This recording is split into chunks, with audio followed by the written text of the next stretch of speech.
Assalamualaikum warahmatullahi wabarakatuh. Alhamdulillahirrabbilalamin. Wassalatu wassalamu ala asrafil anbiya wal mursalin Sayyidina wa maulana Muhammadin wa ala alihi wa sahbihi ajma'in amma ba'du. Perkenalkan, nama saya Dina Cahaya Fadilah. 2 digit angka di belakang NIM saya yaitu 75. Saya dari kelas 3 di Manajemen, Fakultas Ekonomi dan Bisnis, UIN Syarif Hidayatullah, Jakarta. Di sini saya akan menjelaskan tentang materi pendistribusian zakat. Dalam rangka pemenuhan tugas mata kuliah, praktik ibadah, dan qiraat oleh dosen pengampunya Bapak Roni Hidayat MA. Berikut kita lanjut ke video presentasinya. Sebelumnya, di sini saya akan menjelaskan beberapa poin yang akan kita bahas. Yang pertama itu, 8 golongan orang yang berhak menerima zakat. Yang kedua, orang-orang yang tidak diperbolehkan menerima zakat.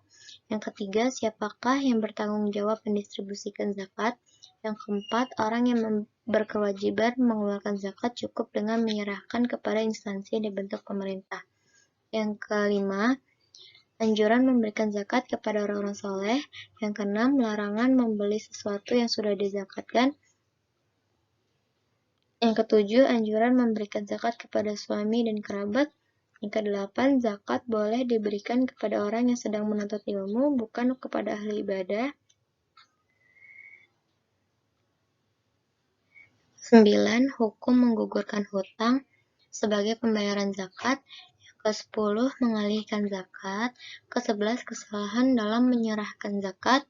Dan yang ke-12, hukum memberikan zakat secara terang-terangan.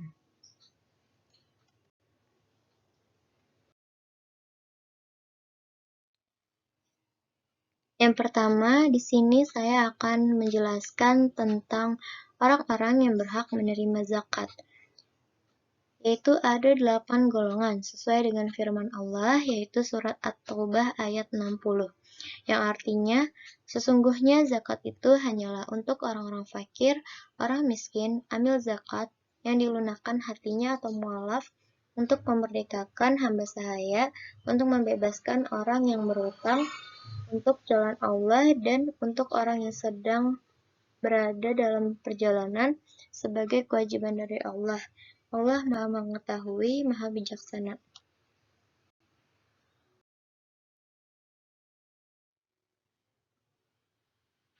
Di sini ada 8 golongan orang yang berhak menerima zakat, yang sesuai dengan firman Allah yang tadi.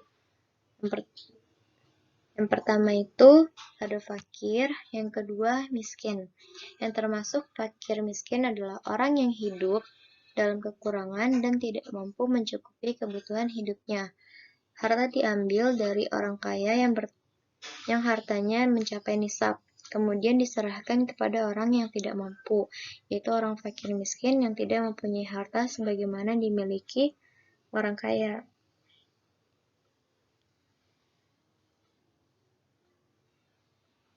Berkenaan dengan orang yang berhak menerima zakat, antara fakir dan miskin tidak ada perbedaan di antara keduanya, di mana mereka sama-sama tidak mempunyai harta yang mencukupi kebutuhan hariannya. Jadi, orang fakir dan miskin itu tidak ada perbedaannya, di mana mereka sama-sama orang yang hidup di dalam kekurangan, sehingga seorang fakir dan miskin itu berhak untuk menerima zakat agar mereka dapat memenuhi kebutuhan hidupnya.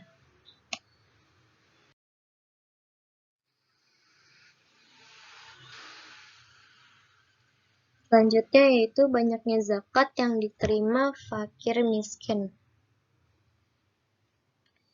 Di antara tujuan zakat adalah untuk memberikan kecukupan dan menutup kebutuhan orang miskin.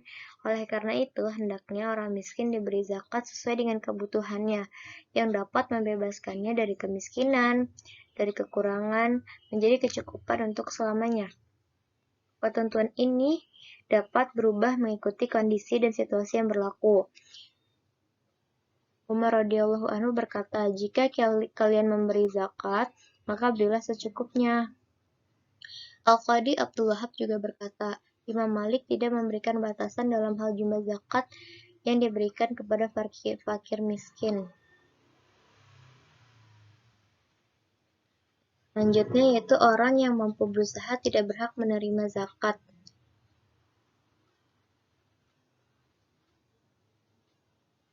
Seperti halnya orang kaya, orang yang mampu berusaha, mampu untuk mendapatkan penghasilan, tidak berhak menerima zakat. Dari Ubaidullah bin Adi Al-Khiyar, dia berkata, dua orang laki-laki menceritakan kepadaku bahwa mereka pernah menjumpai Rasulullah ketika haji wada. Pada saat itu, beliau sedang membagikan zakat. Mereka berdua lantas meminta bagian zakat kepada Rasulullah. Rasulullah pun memperhatikan dan mengamati tubuh kami, mulai dari atas kepala hingga ujung kaki. Menurut beliau, kami termasuk orang yang cukup kuat untuk secara fisik. Lalu beliau bersabda, jika kalian berdua menghendaki, aku pasti memberikan kepada kalian berdua, dan tidak ada bagian bagi orang kaya dan orang yang kuat fisiknya yang mampu bekerja. Hadis riwayat Abu Daud dan Nasai.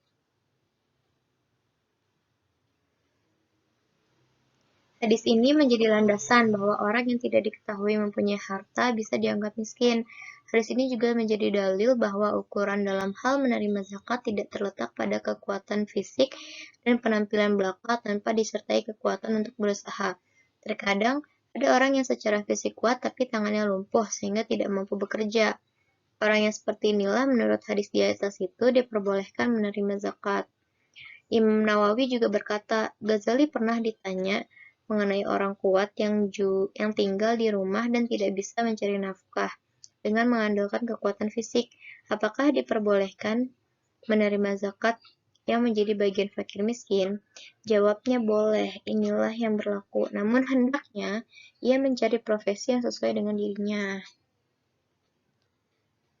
Jadi ketika seseorang yang benar-benar sudah tidak mampu lagi untuk bekerja, orang tersebut berhak untuk menerima zakat, tetapi ketika orang tersebut mampu untuk berusaha atau bekerja, maka orang tersebut tidak berhak untuk menerima zakat. Selanjutnya, pemilik harta yang tidak dapat menutupi kebutuhan hidupnya. Seseorang yang memiliki satu nisab harta tanpa membedakan jenis harta yang dimilikinya, tetapi tidak dapat menutupi kebutuhan hidupnya disebabkan jumlah keluarganya yang banyak atau harga pokok yang melampau tinggi. Kalau ditinjau dari segi hartanya yang mencapai nisab, dia termasuk orang kaya dan wajib mengeluarkan zakat. Tapi kalau dilihat dari sisi lain, dia termasuk orang miskin karena harta yang dimilikinya tidak dapat mencukupi kebutuhannya dan berhak menerima zakat sebagaimana halnya orang miskin. Seperti Imam Nawawi berkata, barang siapa yang memiliki tanah tapi hasil tanahnya tidak mencukupi kebutuhan hidupnya, dia tergolong orang miskin dan berhak menerima zakat untuk mencukupi kebutuhannya dan tidak boleh dipaksa supaya menjual tanah yang dimilikinya.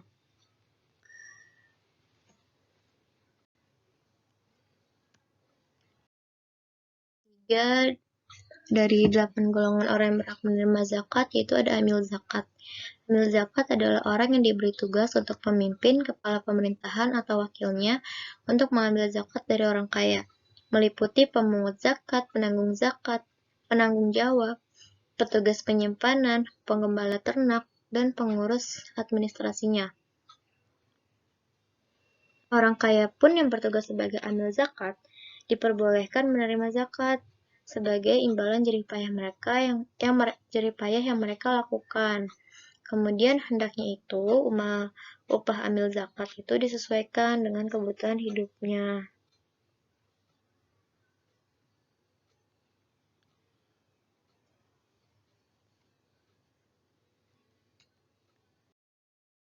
Selanjutnya, mu'alaf. Mu'alaf adalah orang yang dilunakkan hatinya agar mereka tertarik pada agama Islam karena keimanan mereka belum mantap, atau untuk menghindari petaka yang mungkin mereka lakukan terhadap kaum muslimin, atau mengambil keuntungan yang mungkin dimanfaatkan untuk kepentingan mereka. Di sini ulama fikih membagi mu'alaf ke dalam dua golongan, yaitu muslim dan kafir. Golongan muslim yang perlu dilunakkan hatinya dengan zakat terdiri dari 4 kriteria. Yang pertama, golongan yang terdiri dari para tokoh dan pemimpin kaum muslimin. Mereka mempunyai hubungan erat dengan tokoh-tokoh kafir. Dengan memberikan zakat kepada para tokoh muslim, diharapkan musuh mereka akan masuk Islam. Yang kedua, para tokoh kaum muslimin yang memiliki tingkat keimanan yang lemah, tapi disegani oleh masyarakat mereka.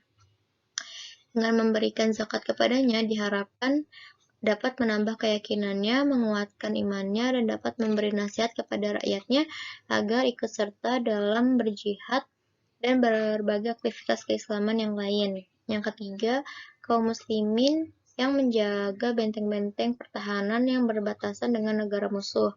Mereka berhak menerima zakat, dengan harapan mereka tetap mempertahankan kaum muslimin dari serangan musuh secara tiba-tiba. Yang keempat, yaitu kelompok kaum muslimin yang ditugaskan untuk mengambil zakat dari orang-orang yang tidak enggan menyerahkannya, kecuali dengan pengaruh dan wibawa mereka. Maka untuk menghindari peperangan dan kekerasan, kelompok kaum muslimin tersebut dibujuk supaya dapat membantu pemerintah dalam soal pemungutan zakat. Dengan cara demikian, bahaya yang lebih besar yaitu peperangan dapat dielakkan dengan melakukan alternatif yang lebih ringan dan mengutamakan kemaslahatan dengan memberikan mereka bagian zakat. Kemudian orang kafir yang perlu dilunakkan hatinya dengan harta zakat, yaitu ada dua golongan. Yang pertama, orang yang bisa diharapkan memeluk Islam dengan perantara pemberian zakat. Yang kedua itu, ada orang yang dikhawatirkan akan berbuat jahat, hingga dengan memberikan zakat kepadanya, kekhawatiran tersebut dapat dihindarkan. Yang kelima, ada budak. Yang termasuk ke dalam kategori budak adalah budak murni dan budak yang berada dalam proses kemerdekaan. Budak yang dalam proses pemerdekaan harus dibantu dengan harta zakat untuk membebaskan mereka dari belenggu perbudakan. Sedangkan budak murni haruslah dibeli dengan harta tersebut. Setelah itu mereka dimerdekakan.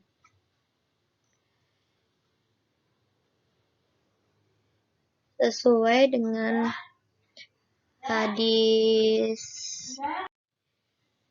Sesuai juga dengan hadis riwayat Ahmad, Tirmizi, Nasai, Abu Daud, dan Ibnu Majah, yang artinya ada 3 golongan yang berhak mendapatkan pertolongan Allah, yaitu orang yang berperang di jalan Allah, budak yang ingin membebaskan dirinya, dan orang yang ingin menikah untuk menjaga kehormatan dirinya.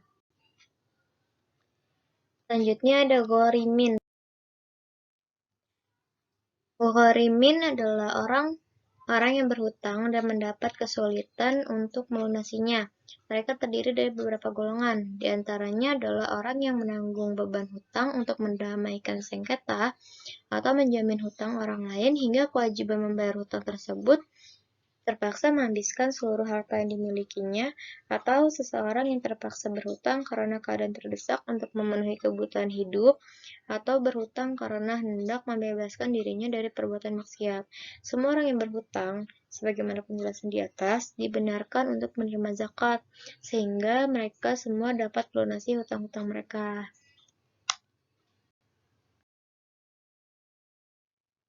Selanjutnya itu ada fisabilillah. Fisabilillah adalah mereka yang keluar dari rumah demi menggapai ridha Allah, baik berupa mencari ilmu atau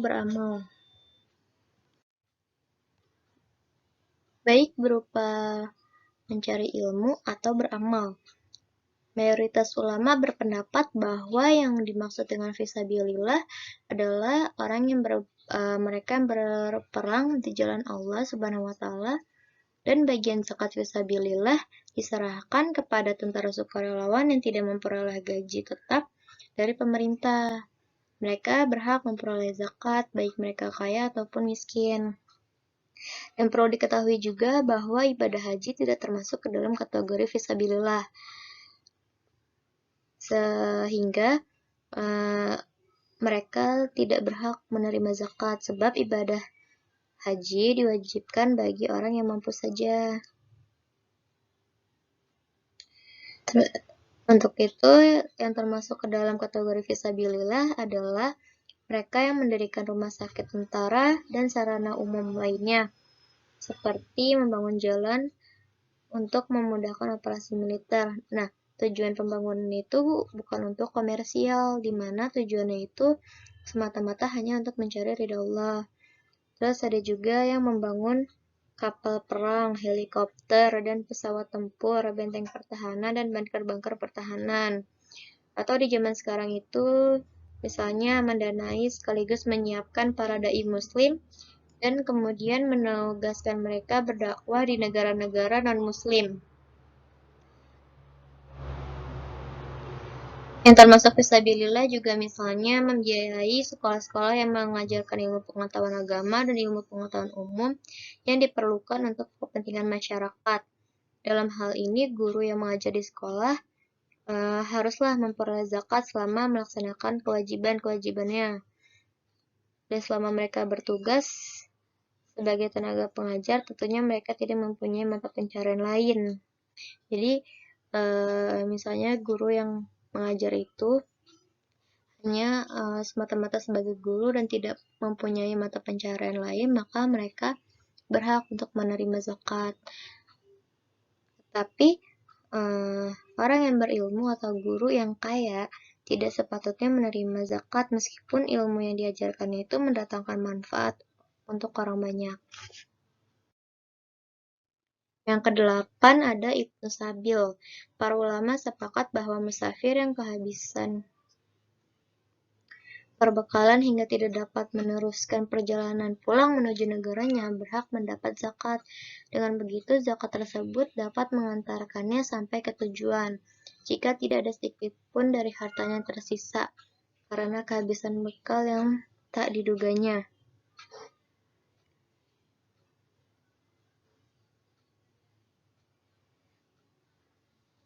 Ulama mengemukakan syarat musafir yang berhak menerima zakat. Perjalanannya itu hendaknya bertujuan untuk melaksanakan amal ibadah, bukan musafir yang bertujuan untuk berbuat maksiat.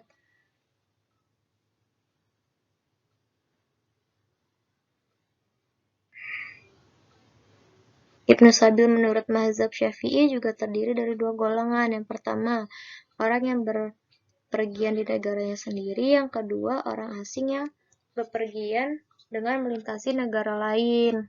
Kedua golongan ini berhak menerima zakat. Sedangkan menurut Imam Malik dan Ahmad, Ibnu Sabil yang berhak menerima zakat adalah khusus bagi orang yang bepergian dan tinggal di negara lain, bukan orang yang bepergian dalam negara. Bahkan mereka juga tidak dibenarkan menerima zakat sebagai Ibnu Sabil apabila menjumpai orang lain yang bersedia memberikan pinjaman hutang kepadanya dan memiliki harta yang memadai untuk membayar hutangnya tersebut di negaranya. Jika tidak ada seorang pun yang bersedia memberi pinjaman atau tidak mempunyai harta untuk membayar hutangnya, pada saat itu barulah dia berhak menerima zakat.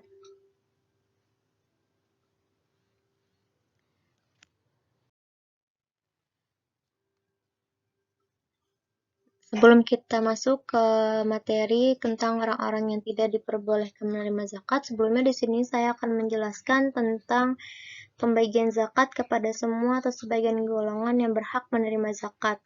Nah, dari 8 golongan tadi yang sudah kita bahas, ulama fikih memiliki beberapa pendapat terkait pembagian zakat kepada mereka. Menurut Imam Syafi'i dan pengikut mazhabnya mengatakan bahwa jika orang yang membagikan zakat tersebut adalah pemilik harta atau wakilnya, maka gugurlah bagian amil dan wajib diserahkan kepada 7 golongan yang lain. Jika semuanya ada, jika sebagian dari golongan tersebut tidak ada, maka diserahkan kepada golongan yang ada dan tidak dibolehkan meninggalkan salah satu golongan yang ada. Jika ada salah satu golongan yang tidak menerima, maka bagiannya wajib diganti. Sedangkan menurut Ahmad bin Hambal berkata, membagikan harta zakat kepada seluruh golongan lebih diutamakan, tetapi jika diberikan kepada satu golongan, itu pun sudah cukup. Sedangkan Imam Malik berkata, hendaknya pemilik zakat terlebih dahulu mencari tahu kepada golongan yang lebih membutuhkan. Dengan demikian mendahulukan golongan yang lebih membutuhkan, lebih diutamakan dan kemudian diikuti dengan golongan berikutnya menurut tingkat kebutuhan mereka dari kalangan orang yang berhak menerima zakat. Jika kebutuhan lebih mendesak untuk disalurkan kepada golongan orang miskin, maka pada tahun itu hendaknya mereka diberi prioritas. Jika pada tahun berikutnya kebutuhan lebih mendesak untuk disalurkan kepada Ibnu Sabil, maka hendaknya zakat disalurkan kepada mereka para Ibnu Sabil. Terakhir, menurut mazhab Hanafi dan Sufyan Ats-Tsauri, orang yang memiliki zakat diberi kebebasan untuk memberikan kepada golongan mana saja yang dikehendakinya. Pendapat ini diriwayatkan dari Hudzaifah Ibnu Abbas dan merupakan perkataan Hasan al-Basri dan Atta bin Abu Rabbah. Nah, sebab timbulnya perbedaan pendapat di antara para ulama itu, Ibnu Rushd berkata, sebab timbulnya perbedaan pendapat di kalangan ulama adalah adanya kontradiksi antara redaksi teks syariat dengan substansinya. Redaksi teks syariat menuntut pembagian sama rata kepada golongan tersebut, sedangkan substansinya menghendaki agar mengutamakan mereka yang lebih membutuhkan. Sebab substansi utama zakat adalah untuk menutupi kebutuhan hidup. Menurut mereka, penyebutan 8 golongan pada ayat di atas hanya untuk membedakan mereka yang berhak menerima zakat, bukannya mereka berhak atas pembagian zakat yang sama. Pendapat pertama lebih kuat dari segi redaksi, sedangkan yang kedua lebih kuat dari segi makna. Selanjutnya kita baru akan membahas orang-orang yang tidak diperbolehkan menerima zakat. Yang pertama itu orang kafir dan golongan ateis. Ketentuan ini disepakati oleh para ulama fikih dalam sebuah hadis yang dinyatakan bahwa ia atau zakat diambil dari orang-orang kaya di antara mereka, kemudian diberikan kepada orang miskin di antara mereka. Yang dimaksud orang kaya dan orang miskin di sini adalah dari kalangan umat muslim.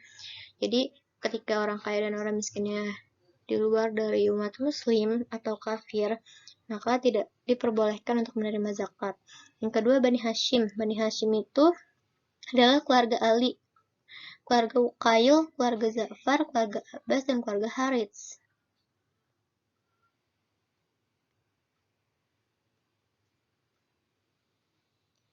Lalu ada bapak dan anak. Para ulama fikih sepakat bahwa tidak dibolehkan memberikan zakat kepada bapak, kakek, ibu, nenek, anak laki-laki, cucu laki-laki dari anak laki-laki, anak-anak perempuan dan cucu laki-laki dari anak perempuan. Alasannya karena mereka menjadi kewajiban bagi pembayar zakat untuk memberikan nafkah atau belanja kepada bapaknya dan seterusnya kepada anak-anaknya, seterusnya kepada anak cucunya. Walaupun mereka miskin, mereka tetap dianggap kaya disebabkan kekayaan orang yang membayar zakat itu dari keluarganya sendiri. Jadi apabila dia memberikan zakat kepada mereka, berarti dia telah menarik keuntungan bagi dirinya sendiri dengan mengabaikan kewajiban memberi nafkah. Selanjutnya ada bapak dan anak. Selanjutnya itu istri. Ibnu Munzir berkata, para ulama sepakat bahwa seorang suami tidak dibolehkan memberikan zakat kepada istrinya, sebab dia berkewajiban memberi nafkah kepadanya. Sehingga dengan demikian istri tidak berhak menerima zakat sebagai halnya kedua bapak dan ibu. Jadi seorang istri itu tidak diperbolehkan menerima zakat dari suaminya karena seorang suami itu ada berkewajiban kepada bapak atau ibunya. Dan istri, ketika kita memiliki kewajiban untuk menafkahi seseorang itu, maka kita tidak boleh memberikan zakat kepadanya. Tetapi berbeda halnya apabila seorang istri mempunyai hutang. Maka seorang istri ini boleh diberi zakat karena seorang istri ini termasuk ke dalam golongan muqarrimin. Yang terakhir itu dana zakat untuk pembangunan fasilitas. Nah, tidak dibolehkan menyerahkan zakat untuk kepentingan amal kebajikan yang bertujuan untuk mendekatkan diri kepada Allah kecuali yang tercantum dalam firman. Sesungguhnya zakat-zakat itu hanyalah untuk orang-orang fakir, orang miskin, sesuai dengan surat At-Taubah ayat 60 tadi. Oleh karena itu, zakat tidak dibolehkan diserahkan untuk membangun masjid dan jembatan, memperbaiki jalan, melayani, dan menghormati tamu, mukafat mayat, dan sebagainya. Jadi, zakat itu benar-benar hanya untuk diberikan kepada orang-orang yang berhak menerima zakat. Tidak diperkenankan untuk dana pembangunan fasilitas umum.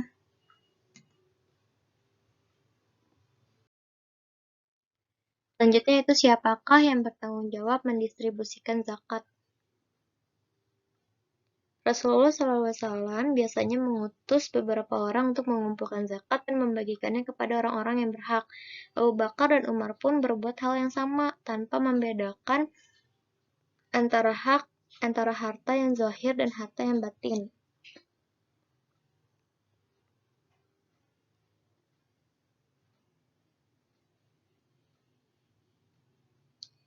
Menurut pendapat mazhab Syafi'i, zakat lebih baik diserahkan kepada kepala negara atau instansi yang dibentuk oleh negara dan bertugas untuk mengumpulkan zakat jika ada seorang pemimpin yang adil. Sedangkan menurut mazhab Hambali, sebaiknya zakat dibagikan secara langsung oleh orang yang mengeluarkan zakat. Tapi jika diserahkan kepada amil, maka hal yang demikian juga diperbolehkan. Jika zakat merupakan hasil dari harta zahir, menurut Imam Malik dan mazhab Hanafi, kepala negara dan wakilnya lebih berhak mengumpulkan sekaligus membagikan zakat tersebut.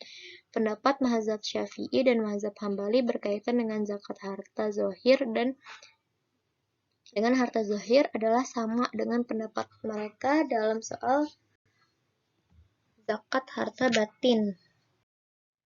Selanjutnya, orang yang berkewajiban mengeluarkan zakat cukup dengan menyerahkan kepada instansi yang dibentuk pemerintah.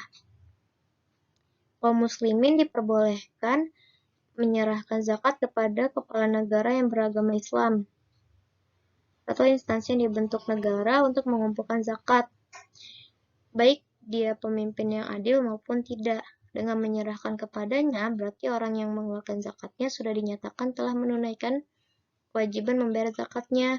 Namun jika kepala negara tidak mendistribusikan zakat sesuai dengan ketentuan yang ada, sebaiknya orang yang berzakat memberikan zakat hartanya secara langsung kepada orang-orang yang berhak menerima zakat, kecuali jika kepala negara atau pegawai-pegawainya bersedia dan menuntut untuk membagikannya. Selanjutnya, anjuran memberikan zakat kepada orang-orang soleh.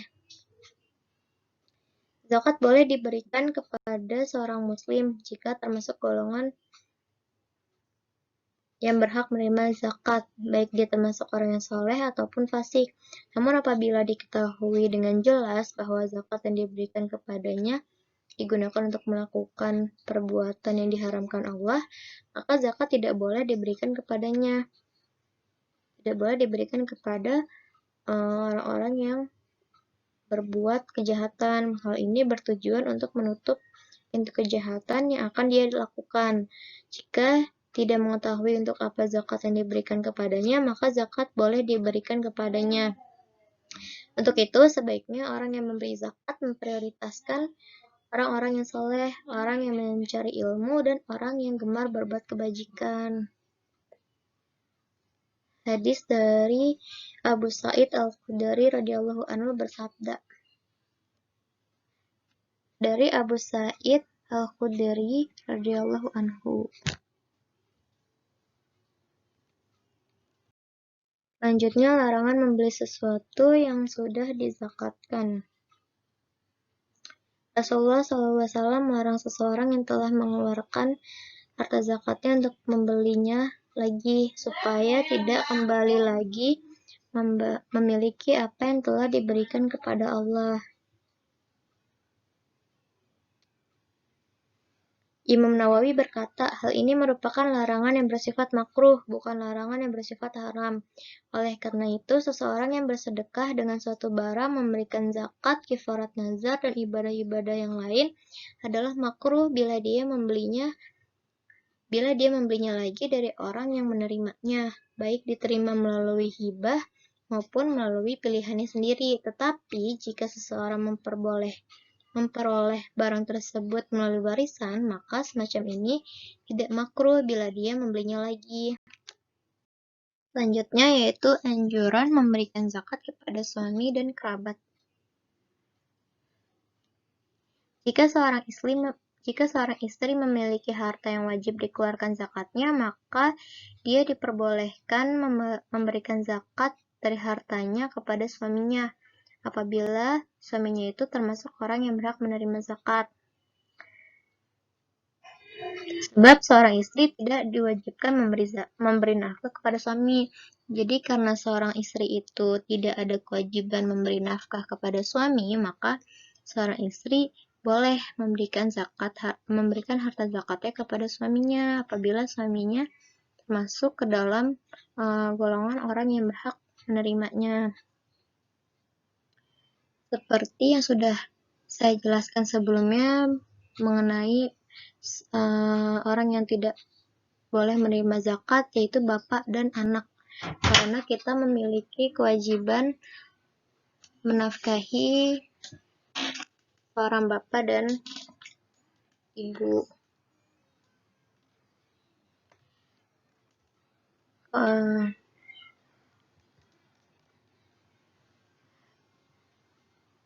Dan pahala memberi zakat kepada suami juga lebih besar daripada memberikannya kepada orang lain.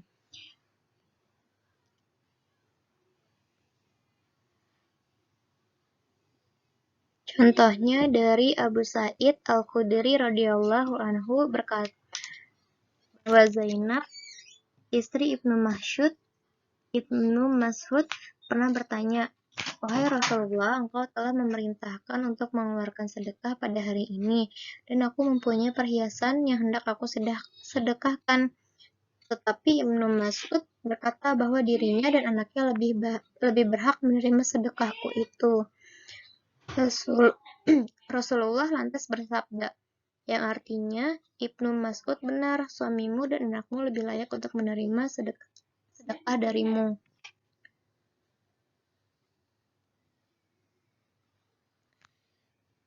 Kemudian zakat juga diperbolehkan diberikan kepada sanak kerabat seperti saudara, baik laki-laki maupun perempuan, bapak saudara, ibu saudara, baik dari pihak bapak maupun pihak ibu, jika mereka berhak menerimanya menurut sebagian besar ulama. Selanjutnya, zakat boleh diberikan kepada orang yang sedang menuntut ilmu, bukan kepada ahli ibadah. Imam Nawawi berkata, jika ada seseorang yang mampu mencari nafkah, tetapi dia disibukkan menuntut ilmu yang dianjurkan oleh agama, sehingga dia tidak memungkinkan untuk bekerja, karena jika dia bekerja, hal tersebut akan mengganggu dirinya dalam menuntut ilmu, maka dia diperbolehkan menerima zakat, sebab hukum menuntut ilmu adalah fardu kifayah. Sebaliknya, jika ada seseorang yang sedang menuntut ilmu dan masih memungkinkan baginya untuk mengais rezeki atau bekerja, maka dia tidak diperbolehkan menerima zakat walaupun dia tinggal di daerah kawasan sekolahan. Dan pendapat si Imam Nawawi ini itu pendapat yang sahih dan masyhur. Jadi ketika ada seseorang yang benar-benar disibukkan dengan menuntut ilmu yang dianjurkan oleh agama, dan apabila dia bekerja, sekolahnya itu akan terganggu, maka orang ini boleh atau berhak untuk menerima zakat. Tetapi apabila seorang yang sedang menuntut ilmu tapi dia masih mampu untuk bekerja, maka orang tersebut tidak diperkenankan untuk menerima zakat.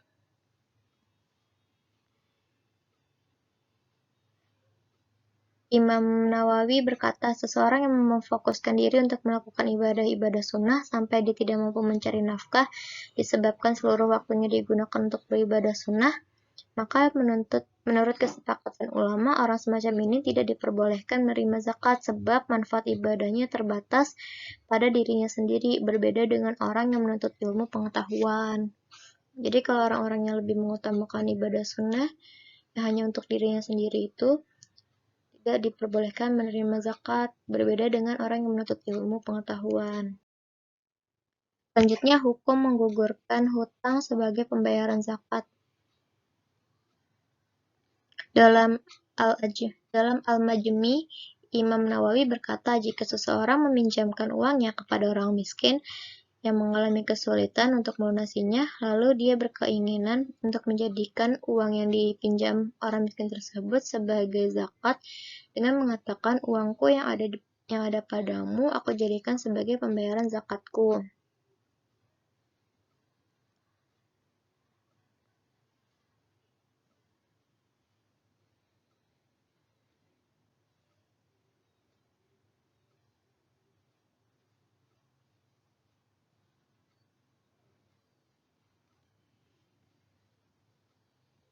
Mengenai hal ini, ada dua pendapat. Pendapat pertama, dan merupakan pendapat yang lebih kuat, mengatakan bahwa mengalihkan uang yang dihutang orang miskin sebagai zakat itu tidak dibolehkan. Pendapat ini dikemukakan oleh mazhab Ahmad dan Abu Hanifah, sebab zakat masih berada dalam tanggung jawabnya dan tanggungannya belum tertunaikan kecuali dengan menyerahkannya kepada orang yang berhak.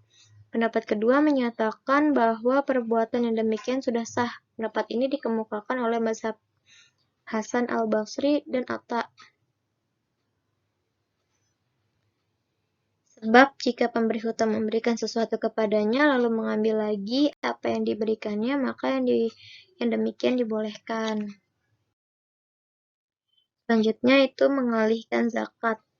Para fuqaha sepakat bahwa mengalihkan zakat dari suatu negara ke negara lain, kemudian diberikan kepada orang yang berhak, hukumnya itu boleh jika penduduk negara setempat tidak membutuhkan zakat lagi. Namun jika penduduk negara setempat masih membutuhkan, maka negara tersebut harus dibagikan zakatnya kepada fakir miskin di kalangan penduduk negara setempat itu dan tidak boleh dipindahkan ke negara lain. Contohnya itu misalnya di Indonesia penduduknya itu benar-benar sudah tidak ada lagi fakir miskin yang membutuhkan zakat, maka zakat itu boleh dialihkan ke negara lain yang lebih membutuhkan. Tapi apabila di Indonesia sendiri masih ada fakir miskin yang membutuhkan zakat, maka zakat tersebut tidak boleh dialihkan, tetapi harus dibagikan ke fakir miskin penduduk setempat itu.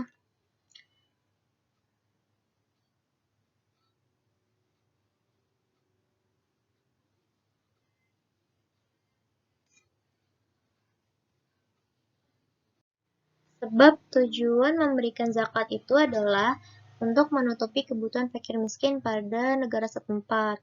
Oleh karena itu, seandainya dibolehkan memindahkan zakat dari suatu negara ke negara lain, di samping adanya fakir miskin di negara tersebut, tentunya tindakan semacam ini akan menyebabkan fakir miskin di negara setempat tetap dalam kekurangan. Selanjutnya, kesalahan dalam menyerahkan zakat.